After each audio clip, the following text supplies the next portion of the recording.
تو اس کی بھی قربانی نہیں ہوگی۔ پیدائشی بے کان کا، یہاں سے مسئلہ عرض کرنا تھا آج کا، پیدائشی بے کان کا، تو جس جانور کے پیدائشی طور پر کان نہ ہو، آج جو مسئلہ ہمیں عرض کرنا تھا وہ یہیں سے کہ پیدائشی بے کان کا، یعنی جس کی پیدائشی کان نہ ہو، جب وہ پیدا ہوا تھا تبھی کان نہیں تھا، تو ایسے جانور کی قربانی نہیں ہوگی۔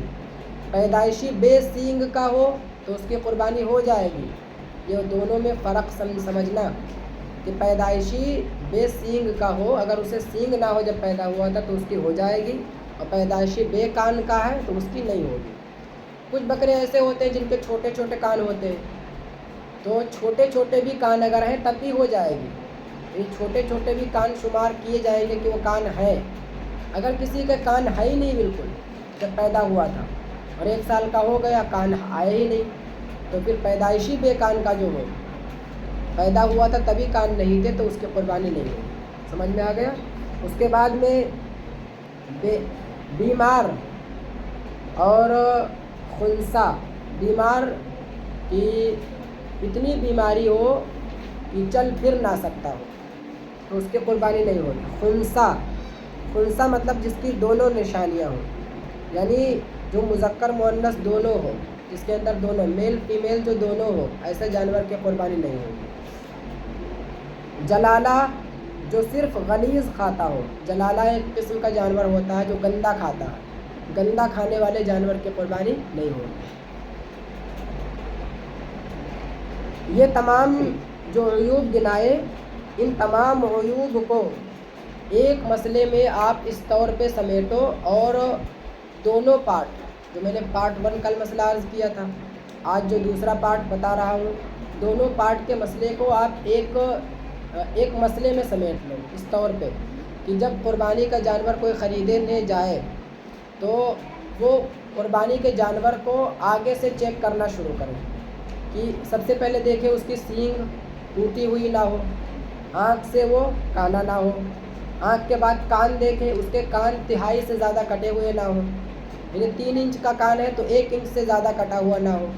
پھر اس کے بعد ناک چیک کر لیں، پھر اس کے دانت چیک کر لیں، اور دانت چیک کرنے کے بعد اسے تھوڑا سا چلا کر کے دیکھیں کہ پیر سے لگڑا نہ ہو، اس کی دم چیک کر لیں، یعنی آگے سے پیچھے تک چیک کریں پورا کہ جانور بالکل صحیح و سالم ہو۔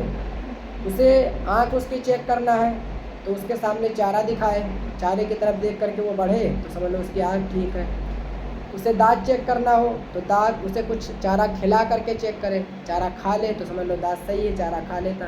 اسے تھوڑا چلا کے چیک کرے تو پیر صحیح چیک ہو جائیں گے، دم دیکھ لے، سینگ ٹوٹی ہوئی دیکھ لے۔ ان تمام چیزوں کو آگے سے پیچھے تک جانور کو چیک کر کے اس کے بعد جانور خریدے، اور پھر اس کے بعد معلوم کرے کہ وہ جانور اگر بکرا لے رہا ہے تو مکمل 1 سال کا ہونا چاہیے۔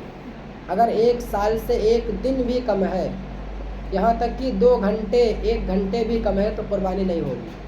2 گھنٹہ 1 گھنٹہ کم ہونے کی مثال، جیسے تیسری قربانی کے دن یعنی 12ویں ذی الحجہ کو دن ڈوب جانے کے بعد مغرب کا ٹائم گزر جائے، عشاء کے ٹائم جانور پیدا ہو، تو اب اگلے سال وہ 1 سال کا نہیں ہو سکتا، یہ اگلے سال تیسری دن میں وہ دن ڈوبنے سے پہلے تک قربانی ہوتی ہے، اور دن ڈوبنے سے پہلے تک وہ صرف ابھی 1 سال کا ہوا لیکن 1 گھنٹے کم ہے، 1-1.5 گھنٹے ہے نا، تو ایسے جانور کی قربانی نہیں ہوگی۔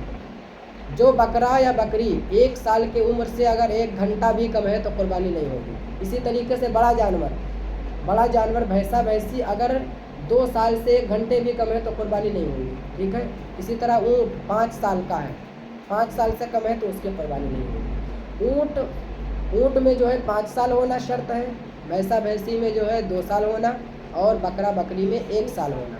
اور جو ہے دمبا یعنی بھیڑ جو ہے، بھیڑ کے لیے بھی 1 سال ہی عمر ہے، لیکن بھیڑ کا بچہ اگر 6 ماہ کا بھی ہے اور دکھنے میں وہ فربا موٹا تازہ تندرست دکھ رہا ہے کہ دور سے دکھنے میں وہ 1 سال کا معلوم ہو رہا ہے، اسے لوگ دیکھ کر کے 1 سال کے کہیں کہ 1 سال کا ہے یہ جانور، تو اس کی قربانی ہو جائے گی۔ لیکن یہ مسئلہ صرف بھیڑ میں ہے، صرف بھیڑ میں، دمبے میں اس کے علاوہ بکرے میں نہیں ہے ایسا. بکرا کتنا ہی تندرست کیوں نہ ہو, بکرا اگر دکھنے میں وہ بڑے جانور جیسا بھی لگے, لیکن اگر ایک سال میں ایک دن بھی کم ہے تو قربانی اس کی نہیں. سمجھ میں آ گیا؟ پورا مسئلے کی وضاحت ہو گئی. کل اتنا یاد کر کے لے کر آؤ.